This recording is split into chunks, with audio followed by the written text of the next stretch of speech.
मुरादाबाद में करणी सेना का जोरदार भव्य कार्यक्रम, पत्रकारों का हुआ सम्मान समारोह, कार्यकर्ताओं में दिखा जोश। उत्तर प्रदेश के जनपद मुरादाबाद में आज करणी सेना के राष्ट्रीय अध्यक्ष सूरजपाल सिंह अम्मू का भव्य आगमन हुआ। जैसे ही सूरजपाल सिंह अम्मू जी मुरादाबाद पहुंचे, करणी सेना के कार्यकर्ता उन्हें लेने के लिए बाइकों के विशाल काफिले के साथ पहुंचे। हाथों में करणी सेना के झंडे लिए कार्यकर्ता पूरे जोश और उत्साह में नजर आए। रास्ते में जगह जगह रोड पर सूरजपाल सिंह अम्मू जी का भव्य स्वागत किया गया। फूल मालाओं से उनका अभिनंदन हुआ और पूरा मार्ग जय श्री राम और सूरजपाल सिंह अम्मू जिंदाबाद के नारों से गूंज उठा। उनके आगमन पर करणी सेना के सभी कार्यकर्ताओं में जबरदस्त उत्साह देखने को मिला। कार्यकर्ताओं ने फूल मालाओं से उनका जोरदार अभिनंदन किया और मुरादाबाद के पंचायत भवन सभागार में सूरजपाल सिंह अम्मू जी पहुंचे, जहां उनको गदा देकर अभिनंदन किया गया। वहीं करणी सेना द्वारा पंचायत भवन सभागार में एक भव्य पत्रकार सम्मान समारोह का आयोजन किया गया। ये समारोह करणी सेना द्वारा आयोजित किया गया, जिसमें जनपद के सभी प्रमुख पत्रकार बंधुओं को ट्रॉफी देकर सम्मानित भी किया गया। समारोह के दौरान कार्यकर्ताओं में खुशी की लहर दौड़ गई। पूरे आयोजन स्थल पर हर्ष और उल्लास का वातावरण देखने को मिला। वहीं इसी अवसर पर सूरजपाल सिंह अम्मू ने अपनी प्रतिक्रिया देते हुए कहा कि संभल में जिस तरह से माहौल क्रिएट किया गया और पत्थरबाजी हुई, इसके अलावा जहां जहां पर खुदाई हुई वहां पर मंदिर निकले। साथ ही मुरादाबाद में भी गांव में जहां जहां हिंदू अल्पसंख्यक है, वहां पर कुछ लोग जो माहौल क्रिएट करते हैं, कुछ ताकतें हैं जो समाजवादी पार्टी से जुड़ी हुई हैं। अन्य राजनीतिक दलों से भी AIMIM में कुछ पदाधिकारी हैं, वे भी हैं। वे नहीं चाहते हैं कि देश में शांति रहे। समाजवादी पार्टी और OBC साहब की पार्टी समय समय पर ऐसा काम करती रहती है जो उन्हें नहीं करना चाहिए। कुछ ऐसे नेता हैं जो नहीं चाहते हैं कि शांति रहे, जैसे कि चंद्रशेखर रावत जी हैं, इस प्रकार की भाषा का प्रयोग करते हैं। जात पात की राजनीति वे करते हैं। वहीं कहा कि अभी कृष्ण जन्मभूमि आज़ाद नहीं हुई है, इसका दोषी कौन है। ये लोग पहले नारा लगाते हैं, अभी तो ली अंगड़ाई है, काशी विश्वनाथ बाकी है। कृष्ण जन्मभूमि आज़ाद क्यों नहीं हुई? सत्ता प्राप्ति के लिए इन्होंने बाबरी ढांचा हटाने के लिए एक मुहिम चलाई तो वे हो गया, लेकिन बाकी कौन करेगा। वहीं आगे कहा कि जब कोई हिंदुस्तान को धमकी देता है कि 15 मिनट के लिए पुलिस हटा लो, हम इन्हें बाहर फेंक देंगे, तो मैं कहता हूं कि सिर्फ 10 मिनट के लिए लाइट बंद कर दो, इन्हें पाकिस्तान के बॉर्डर के बाहर फेंक देंगे। वहीं AIMIM पर बोलते हुए कहा कि तुम कितने हो। AIMIM के हिमायती छटांक भर के हैं, उन्हें ऐसा उठाकर फेंकेंगे, ना तो लाहौर लेगा, ना कराची लेगा, ना घर के रहेंगे, ना घाट के। वहीं अंबेडकर जी को लेकर एक बड़ा बयान देते हुए कहा कि अंबेडकर जी ने संविधान लिखा, ये एक बहुत बड़ी भूल है और गलतफहमी है। अंबेडकर जी उस संविधान समिति के सिर्फ एक सदस्य थे। वहीं अखिलेश यादव पर बोलते हुए कहा कि उन्हें सिर्फ मुस्लिम समाज की वोट चाहिए। वे हमेशा हिंदुओं के खिलाफ बोलते हैं क्योंकि वे मुल्ला मुलायम सिंह के पुत्र हैं, तो उनका हक भी बनता है। वहीं कांवड़ यात्रा में जो लोग होटल व दुकान नाम बदल कर चलाते हैं, उन पर बोलते हुए कहा कि एक नीच काम है, अपने धर्म को बताने में क्यों शर्मा रहे हो। अगर व्यापार करना है तो सच बोलकर करो। मुरादाबाद से परवेज अंसारी की रिपोर्ट। अगर मुझे कम से कम मुरादाबाद मंडल के लोगों को ये बताना पड़े कौन सी ताकतें हैं, तो आपके पड़ोस में संभल है। संभल के संभल में जिस प्रकार से जो माहौल क्रिएट किया गया, जो पत्थरबाजी के अलावा जहाँ जहाँ पर खुदाई हुई वहाँ पर मंदिर निकले, और वहाँ पर आज तो ये संभल का हाल है।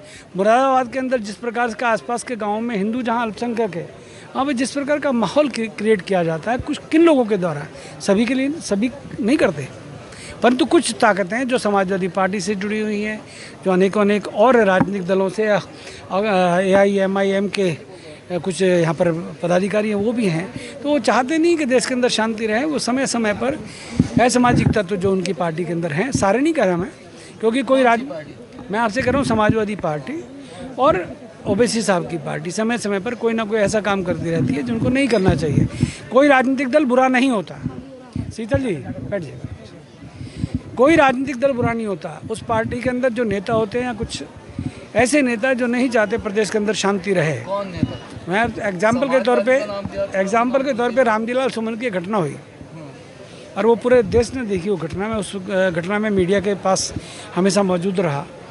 उसके अलावा आज चंद्रशेखर रावण है, जिस प्रकार की भाषा का प्रयोग करता है, जिस प्रकार से जात पात की राजनीति करता है।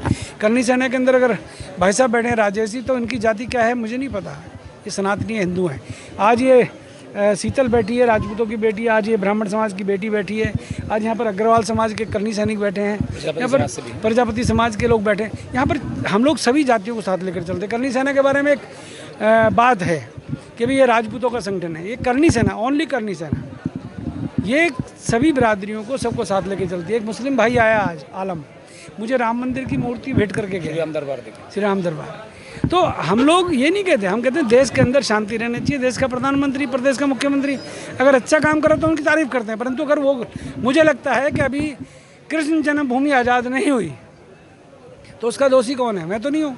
ये पहले नारा लगाते थे, ये तो पहली लड़ाई है, आगे घोर वो पता नहीं क्या क्या कहते थे। अभी तो लियांगड़ाई है। हाँ, अभी तो लियांगड़ाई है और आगे बहुत काशी विश्वनाथ बाकी है, करो ना। तो भैया इसको छीन लो। तो कहने का अर्थ ये है कि यहाँ पर जो वादे किए जाते हैं, आज कोई प्रदेश के अंदर काम करता है तो उसको काम करने के लिए कौन सी ताकतें रोक रही है? प्रदेश के अंदर विकास हो रहा है, काम अच्छा हो रहा है, हम तारीफ करते हैं। परंतु हमारे आज कृष्ण जन्मभूमि आज़ाद नहीं हुई है। कृष्ण जन्मभूमि क्यों नहीं आज़ाद हुई? बाबरी ढांचा तो अडवाणी जी के, अरुणा भारती के समय है। इन लोगों ने एक मुहिम चलाई, हो गया। मतलब सत्ता प्राप्ति के लिए आप लोगों ने जो किया वो हो गया, बाकी कौन करेगा भैया? हम लोग कुछ काम करते हैं तो हमें आप रोकते हैं। हम हिंदुत्व के लिए काम नहीं कर रहे हैं, हम देश की रक्षा के, देश के इतिहास को बचाने के लिए काम कर रहे हैं। हम कृष्ण के लाखों करोड़ों भक्तों को निराश करते हैं क्या? राम मंदिर के अंदर ठीक है, आपकी संस्था ने, एक ने कब्जा कर लिया। अभी आप एक मंच से बात कर रहे थे कि वो कहते हैं कि 15 मिनट पुलिस हटा दो, और आप कहते हैं कि 15 मिनट बिजली गायब कर दो। मैं इसलिए कहता हूँ, जब कोई हिंदुस्तान को धमकी देता है कि 15 मिनट के लिए पुलिस हटा लो, हम इनको, ये तो शायद असदुद्दीन ओवैसी के भाई अकबरुद्दीन ने बोला। मैंने सिर्फ इतना कहा कि 10 मिनट के लिए लाइट बंद कर दो, ना इनको पाकिस्तान के बॉर्डर के बाहर भेज दें 10 मिनट के लिए। हम करनी सैनिक नहीं, उल्टा बोलना हमको भी आता है, ताकत हमारी भी मजबूत है। अरे तुम लोग जितने भी हो, AIM के हिमायती कितने हो भैया, छटाक भरो। ऐसे उठा के फेंकेंगे तो ना लाहौर लेगा ना कराची लेगा, ये फिर वहाँ बॉर्डर पे पड़े होंगे। ये ना घर के रहेंगे ना घाट के रहेंगे। रिफ्यूजी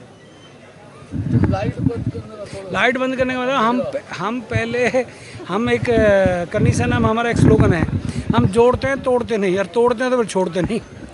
हम लोग तोड़ने का काम भी कर सकते हैं उनके खिलाफ जो हमारे देश के सनातन धर्म के इतिहास को या सनातनी महापुरुषों को गालियाँ देते हैं, हमारे समाज के लोगों को उल्टा सीधा बोलते हैं, हिंदू धर्म की आलोचना करते हैं। हमने तो आज उनको भी कहा है जो अम्बेडकरवादी हैं। अम्बेडकर ने संविधान लिखा, ये बहुत बड़ी एक भूल है, गलतफहमी है।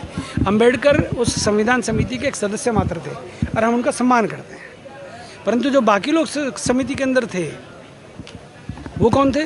पाकिस्तान का पहला कानूनी मंत्री कौन था? पाकिस्तान का पहला कानून मंत्री एक दलित समाज का व्यक्ति था, वहाँ से मारपीट के भगाया इन्होंने पाकिस्तानियों ने। अरे हम तो आपके साथ चल रहे हैं, आप हमारे साथी हो, हमारे हिंदुस्तानी हो, भाई हो। एक अभी घटना हुई है कांवड़ियों के संग, हरिद्वार में उन्हें जेल भी भेजा गया। पुलिस का कहना यह है कि उन्होंने उत्पाद कराया, 3 कांवड़ियों उसमें जेल। जो उत्तराखंड से उसमें अखिलेश जी कह रहे हैं कि कांवड़ यात्रा जो होती है वो उपद्रव करते हैं। देखो, अखिलेश यादव के दिमाग में तो एक ही बात है कि उनको मुसलमान समाज की वोट चाहिए और वो हमेशा हिंदुओं के खिलाफ बोलते हैं। और समझ में आता है कि वो मुल्ला मुलायम सिंह के पुत्र हैं तो उनका हक भी बनता है कि मुसलमानों को पक्ष में बोलें। जहाँ तक है कांवड़ियों के 3 कांवड़ियों के जेल जाने की बात, देखो कानून मेरे लिए, आपके लिए, सबके लिए बराबर है। कांवड़ियों को संयम रखकर चलना चाहिए। आपके लिए तो उत्तर प्रदेश सरकार, उत्तराखंड सरकार, हरियाणा सरकार, दिल्ली सरकार पलक पावड़े बिछाकर बैठी है, आपको सुविधाएँ दे रही है। परंतु क्या हम जो गाड़ी आती है उनको तोड़ना फोड़ना, मुझे नहीं लगता कि इस प्रकार का कोई कानून हाथ में लेकर उपद्रव करना चाहिए। उपद्रवी कावड़िए, शिव भक्त कावड़िए उपद्रव करने के लिए वहाँ से कावड़ लेके थोड़ी ना आते। इसलिए सरकार जब हमारे लिए इतना कर रही है, सरकार हमारी स्वच्छता के लिए, हमारी शुद्धि के लिए इतना काम कर रही है, तो हमारा दायित्व बनता है भारतीय लोगों का कि हम लोग भी सरकार का सहयोग करें, क्योंकि लाखों करोड़ों कावड़िए रोड पे हैं, उनके साथ गलत ना हो, ये चिंता योगी सरकार कर रही है और भी सरकारें कर रही हैं। परंतु कावड़ियों का ये दायित्व बनता है कि वो कोई ऐसा काम ना करें जिससे समस्त हिंदू धर्म को, सनातनियों को गर्दन नीची करनी पड़े।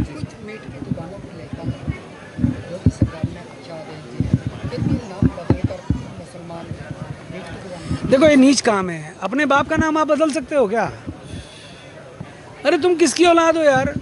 बताने में क्या दिक्कत है? आप अपने धर्म को छुपाने में क्यों शर्मा रहे हो? अभी ये एक्चुअल में सिर्फ ये है कि हम लोगों को व्यापार करना सच बोल के करो।